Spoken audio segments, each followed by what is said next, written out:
പ്രിയ കലാസ്നേഹികളെ, കഥാപ്രസംഗ പരിപാടി ആരംഭിക്കുകയാണ്.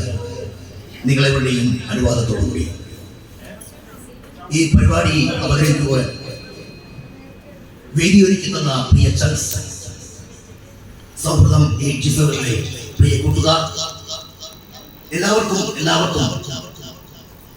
ഞങ്ങൾ ഓരോരുത്തരുടെയും പേരിലും മൈനാഗപ്പള്ളി ചാണക്യൻ തിയേറ്റർ ഗ്രൂപ്പിന്റെ പേരിലും ഹാർദവുമായിട്ടുള്ള അകൈലവുമായിട്ടുള്ള നന്ദി രേഖപ്പെടുത്തുന്നു. ഈ പരിപാടി ആസ്വദിക്കുവാൻ വളരെ ഉന്മേഷത്തോടു കൂടി, വളരെ ഉത്സാഹത്തോടു കൂടി ഇവിടെ എത്തിച്ചേർന്നിരിക്കുന്ന അന്ന് അന്യദേശമായ തിരുവനന്തപുരത്തു നിന്നും പോലും കാലേ കൂട്ടി ഇവിടെ എത്തിച്ചേർന്നിരിക്കുന്ന നമ്മുടെ എവരുടെയും പ്രിയപ്പെട്ട കൂട്ടുകാരി സുനിതയ്ക്കും അന്യ രാജ്യങ്ങളിൽ നിന്ന് പോലും ഇവിടെ എത്തിച്ചേർന്നിട്ടുള്ള പ്രിയപ്പെട്ട മിഷ, പ്രിയപ്പെട്ട നാദിറ, ഏവർക്കും പ്രിയങ്കരായിട്ടുള്ള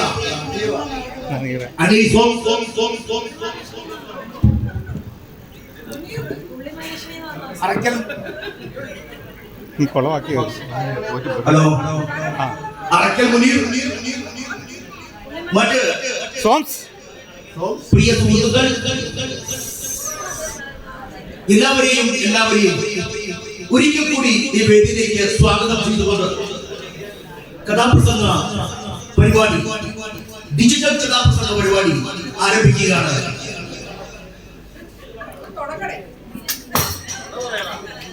കഥ പറയടാ.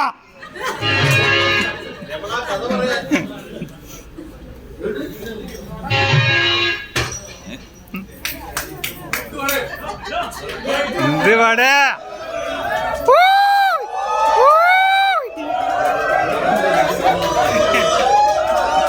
കഥ പറയടാ. ക്ഷമിക്കണം, കുറച്ച് സാങ്കേതിക തകരാറുകളുണ്ട്. ഞങ്ങൾക്കെല്ലാം ഒരു ഭാഗ്യപരീക്ഷണമാണ്. നമ്മുടെ പ്രിയപ്പെട്ട കൂട്ടുകാർ ഒന്ന് സഹിക്കണം, ക്ഷമിക്കണം.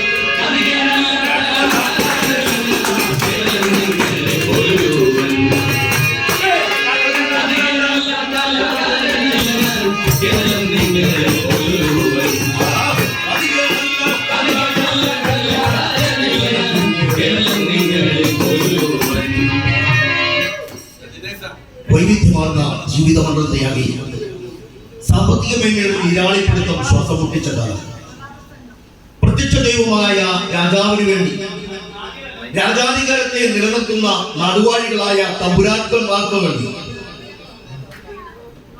വിയർപ്പൊഴുക്കി അധ്വാനിക്കുന്ന ജനത എന്ന് പറയുമ്പോൾ വിയർപ്പൊഴുക്കി അധ്വാനിക്കുന്ന ജനത കേവലം ഇരുകാലുമാടുകളായി കഴിഞ്ഞ കാലം. മഹാകവി ജി ശങ്കരക്കുറുപ്പ് വിശ്വദർശനം എന്ന തന്റെ ആഖ്യാന കാവ്യത്തിലൂടെ ഇരുളടഞ്ഞ കേരള ചരിത്രത്തിന്റെ ഏടുകളിലേക്ക് തൂ വെളിച്ചം വീശുന്നു ചന്ദനക്കട്ടിൽ. അടിയടാ.